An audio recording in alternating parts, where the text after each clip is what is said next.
Chers amis auditeurs, très heureux de vous retrouver en ce lundi 10 mai. Aujourd'hui, nous fêtons la Saint Jean d'Avila, prêtre et docteur de l'Église. Un bon anniversaire à vous qui êtes nés en ce jour. Pour la petite histoire, Saint Jean d'Avila est né en 1502 près de Tolède. Ses parents étaient des juifs convertis. Il fut ordonné prêtre après de brillantes études à Alcala et il mit ses talents d'orateur et de théologien au service de l'Évangile. Toutefois, son extraordinaire clairvoyance théologique le fit suspecter par l'Inquisition espagnole qui l'emprisonna. Selon la parole du pape Paul VI, il domina ses épreuves par une intense spiritualité.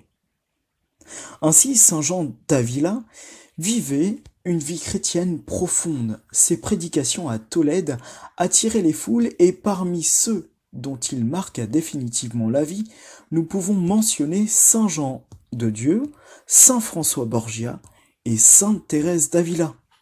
Il insistait sur la nécessité de bien se connaître et de bien connaître Dieu. Ainsi, aujourd'hui, je vous propose la lecture des Actes des Apôtres au chapitre 16 du verset 11 à 15.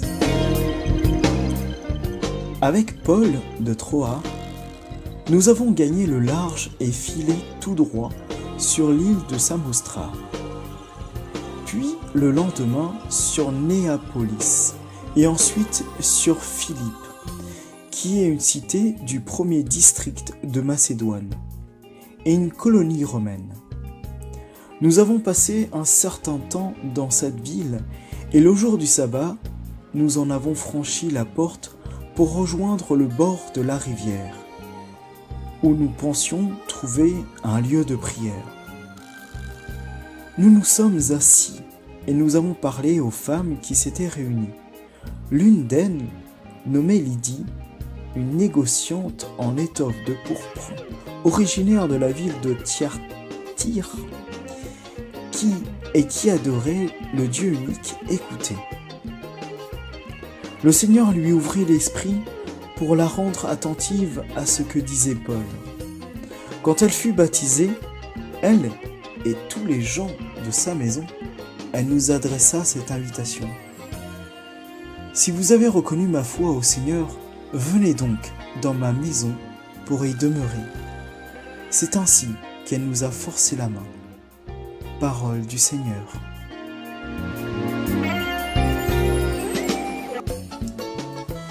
Ce texte qui nous est offert, nous devons nous réjouir. Pourquoi ? Eh bien, les apôtres que Jésus a envoyés deux par deux pour aller évangéliser dans leur pays, eh bien, ils ont dépassé les frontières.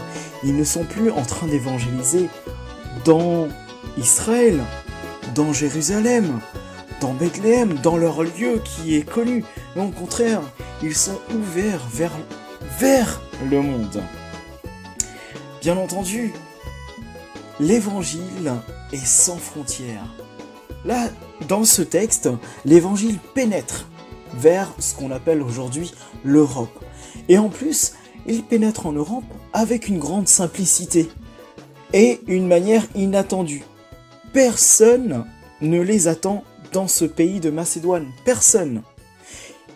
Ils sont arrivés à Philippe. Paul et ses compagnons, ils ne trouvent pas l'homme qu'ils avaient vu dans leur vision. Ils ne trouvent pas Jésus qui vient les rassurer. Personne ne les attend pour les accueillir. Mais ils sont quand même arrivés en Macédoine. Alors qu'est-ce qui va se passer en Macédoine ? Il ne faut pas nécessairement s'attendre à un accomplissement littéral qu'ils ont eu dans leur vision bien avant. Il est plutôt donné dans ce texte pour encourager dans une direction à suivre que pour prédire des détails des événements. Et pourtant, ils vont être surpris. Ils vont discuter à un certain moment avec des personnes, avec des hommes, des femmes, et une femme en particulier. Une femme qui s'appelle Lydie. Et on peut voir que cette femme semble être une femme pieuse. Pieuse et païenne pourtant. Elle faisait partie de ces craignants Dieu qui servaient pourtant Dieu. Elle avait déjà fait tout un chemin spirituel, mais ne connaissait pas encore Jésus-Christ. Le Seigneur lui ouvre le cœur, comme le dit par la suite Jean dans son évangile. Cette femme était si attentive au message de Paul que l'évangile l'a saisie. Elle se convertit et elle est baptisée ainsi que sa maison. C'est-à-dire que sa famille va être baptisée, ses serviteurs vont être baptisés et les autres dépendants vont être baptisés. Eh bien, c'est ça aujourd'hui, notre foi, frères et sœurs. Nous croyons en Christ, nous croyons fermement en Christ. Et parfois, le Christ nous envoie sur des chemins où on ne s'y attend pas. Des rencontres, des personnes où on ne s'y attend pas. Et c'est des personnes qui pourtant ont soif de Jésus, ont soif de connaître la bonne parole. Eh bien, soyons simplement des témoins, ces témoins que le Seigneur nous envoie jour après jour.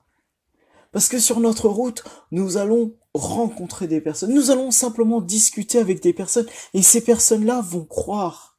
Ces personnes-là, il y a quand même quelque chose qui habite en eux. On entend Lydie, cette femme pieuse, l'évangile travaillait déjà en elle. On ne sait pas les personnes que nous allons rencontrer tout au long de notre chemin, mais ces personnes-là, peut-être que l'évangile travaille petit à petit dans leur cœur, dans leur vie.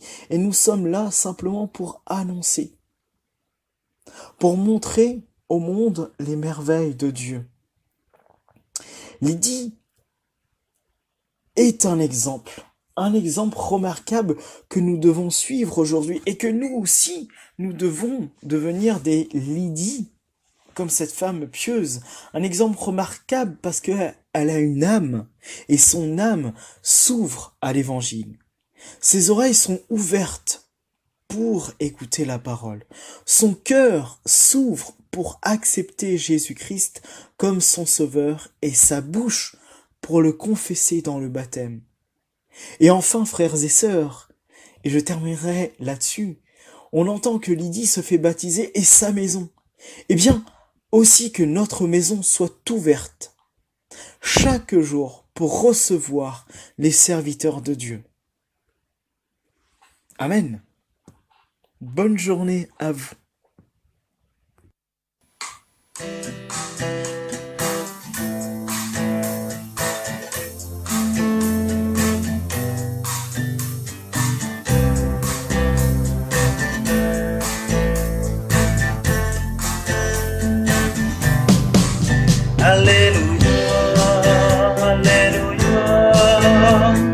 Le Seigneur aime son peuple, alléluia, alléluia. Le Seigneur aime son peuple, chantez au Seigneur un chant nouveau, louez-le dans l'assemblée de ses fidèles, en Israël, joie pour son Créateur. Enseignons allégresse pour son roi, alléluia, alléluia. Le Seigneur aime son peuple, alléluia, alléluia. Le Seigneur aime son peuple, dansez à la louange de son nom, jouez pour lui tambourin et sitar. Car le Seigneur aime son peuple, il donne aux humbles l'éclat de la victoire, alléluia, alléluia. Le Seigneur aime son peuple, alléluia, alléluia. Le Seigneur aime son peuple.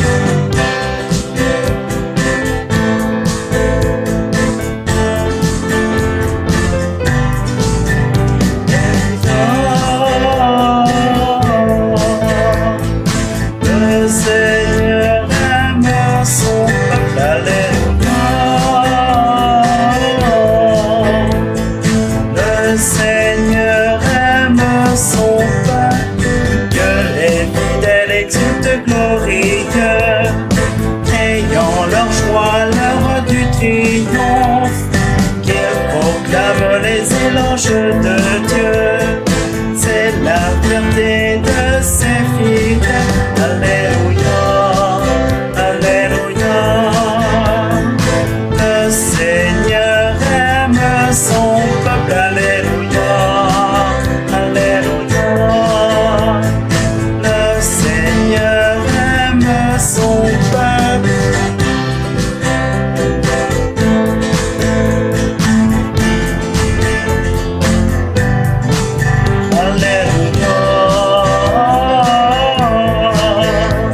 Esprit de Pentecôte, souffle d'amour, emporte-nous dans ton élan. Emporte-nous dans ton élan.